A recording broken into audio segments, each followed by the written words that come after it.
প্রিয় দর্শক, আপনাদেরকে দেখাচ্ছি চট্টগ্রাম কোতোয়ালি থানা। গত 5 তারিখ যে সাবেক প্রধানমন্ত্রী পদত্যাগ করার পর যে চট্টগ্রামে ধ্বংসলীলা চালানো হয়েছিল সেটার দৃশ্য আপনাদেরকে দেখাতে চাচ্ছি। এটা হচ্ছে পুলিশের সাজোয়া যান।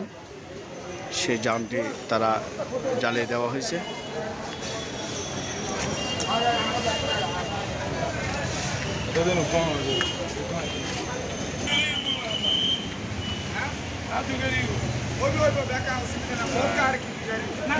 সব যানবাহন কিন্তু জ্বালিয়ে দেওয়া হয়েছে।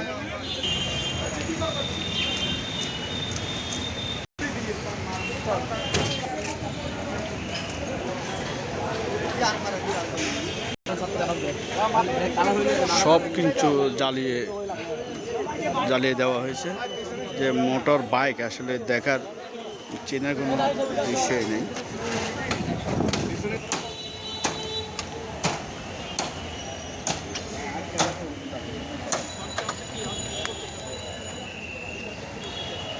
সব বাইক কিন্তু এটা হচ্ছে ওসি সাহেবের গাড়ি। ওসির গাড়িটা সব গাড়িগুলো জ্বালিয়ে দেওয়া হয়েছে। থানার ভিতর কিন্তু তারা প্রবেশ করে পুলিশের যে অগ্নি অস্ত্র সেই অস্ত্রগুলো তারা নিয়ে যাওয়া হয়েছে। প্রায় 5 শতাধিক হবে বলে প্রাথমিকভাবে ধারণা করা। এবং পুলিশের যে টাকা পয়সা ব্যক্তিগত তাদের যে লকারে ছিল সেই লকারও তারা ভেঙে নিয়ে যাওয়া হয়েছিল। আসলে কোতোয়ালি থানায় কিন্তু একটি ধ্বংসলীলা চালানো হয়েছিল, সেটি আপনাদেরকে দেখানোর চেষ্টা করছি। সব বাইক কিন্তু জ্বালিয়ে দেওয়া হয়েছে একসাথে করে, সেইটা আপনাদেরকে দেখাচ্ছি। তা না, আসলে এটা হচ্ছে কোতোয়ালি থানা।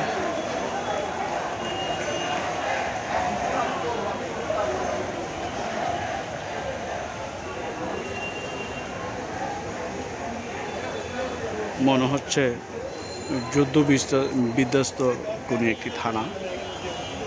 সেই থানার যে ধ্বংসলীলা এটা সরাসরি না দেখলে বোঝা যাচ্ছে না।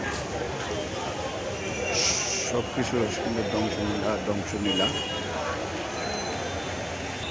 আজকে থেকেই এই থানার কার্যক্রম সীমিত পরিসরে শুরু হয়েছে। এখান থেকে তারা আসলে থানার ভেতরে বসার কোনো অবস্থান নেই, সেই কারণে থানার বাইরে স্বল্প পরিসরে তারা কার্যক্রম শুরু করবে। এখানে এটাই, অর্থাৎ যারা গ্রহীতা সেবা নিতে আসবেন এই বাইরে থেকে তাদেরকে সেবা দেওয়া হবে। এখন পর্যন্ত কিন্তু কেউ আসেনি যে জিডি বা মামলা করার জন্য, তো এখান থেকে তারা কার্যক্রম চালাবেন।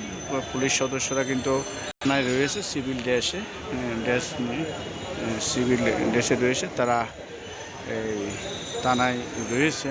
কেউ যদি সেবা নিতে আসেন তাদেরকে সেবা দেওয়া হবে বলে আমাদেরকে নিশ্চিত করেছে থানার ভারপ্রাপ্ত কর্মকর্তা।